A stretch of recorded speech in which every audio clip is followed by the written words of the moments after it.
ইনকিলাব মঞ্চের মুখপাত্র শরীফ ওসমান হাদি Singapore general হাসপাতালে চিকিৎসাধীন অবস্থায় মারা গেছেন।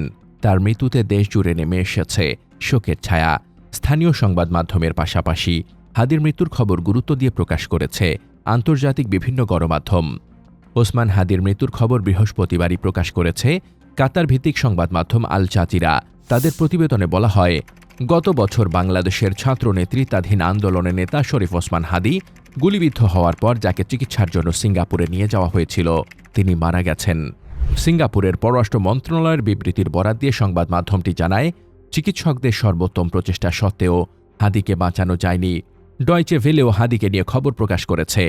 জার্মান সংবাদ মাধ্যমটির প্রতিবেদনে বলা হয়, বৃহস্পতিবার সন্ধ্যায় শরীফ ওসমান হাদির মৃত্যুর ঘোষণা দেওয়া হয়। বিক্ষোভকারীরা হাদির হত্যাকারীদের গ্রেপ্তারের দাবি জানিয়েছে। হাদি ভারতের একজন স্পষ্টভাষী সমালোচক ছিলেন বলে উল্লেখ করা হয় ডয়চে ভেলের প্রতিবেদনে। ব্রিটিশ সংবাদ মাধ্যম বিবিসি জানিয়েছে, সাবেক প্রধানমন্ত্রী শেখ হাসিনাকে ক্ষমতাচ্যুতকারী যুব আন্দোলনের একজন বিশিষ্ট নেতা শরীফ ওসমান হাদির মৃত্যুর পর বাংলাদেশে বিক্ষোভ ছড়িয়ে পড়েছে।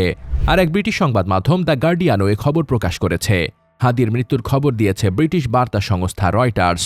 বৃহস্পতিবার হাদির মৃত্যুর খবর আসার পর বাংলাদেশের বিভিন্ন জায়গায় বিক্ষোভ হয়েছে বলেও উল্লেখ করা হয় প্রতিবেদনে। মার্কিন সংবাদ মাধ্যম সিএনএন একই খবর দিয়েছে। এছাড়া CNA, Al Arabiya, the Sun Malaysia সহ আন্তর্জাতিক অন্যান্য গণমাধ্যমও ওসমান হাদির মৃত্যুর খবর দিয়েছে। দ্য ডন, জিও নিউজ ও এক্সপ্রেস ট্রিবিউন সহ পাকিস্তানের বিভিন্ন গণমাধ্যম এবং দ্য টেলিগ্রাফ, এনডিটিভির মতো ভারতীয় অনেক সংবাদ মাধ্যম জানিয়েছে হাদির মৃত্যুর খবর। জাতীয় নির্বাচনের তফসিল ঘোষণার পরদিন শুক্রবার রাজধানীর পুরান পল্টনের বক্স কালভার্ট সড়কে চলন্ত মোটরসাইকেল থেকে দুর্বৃত্তরা রিকশায় থাকা ওসমান হাদিকে গুলি করে। ঢাকা ৮ আসনে স্বতন্ত্র প্রার্থী হিসেবে নির্বাচন করার জন্য প্রচারণা চালাচ্ছিলেন তিনি। ওই দিন মোটরসাইকেলে করে এসে দুজন তাকে খুব কাছ থেকে গুলি করে পালিয়ে যায়। পরে আশঙ্কাজনক অবস্থায় দ্রুত তাকে ঢাকা মেডিকেলের জরুরি বিভাগে নেওয়া হয়। সেখানে চিকিৎসাধীন অবস্থায় জানা যায়, গুলি ওসমান হাদির মাথার ডান দিক থেকে ঢুকে বাম পাশ দিয়ে বের হয়ে গেছে, তবে অংশবিশেষ এখনও তার ব্রেনে রয়েছে।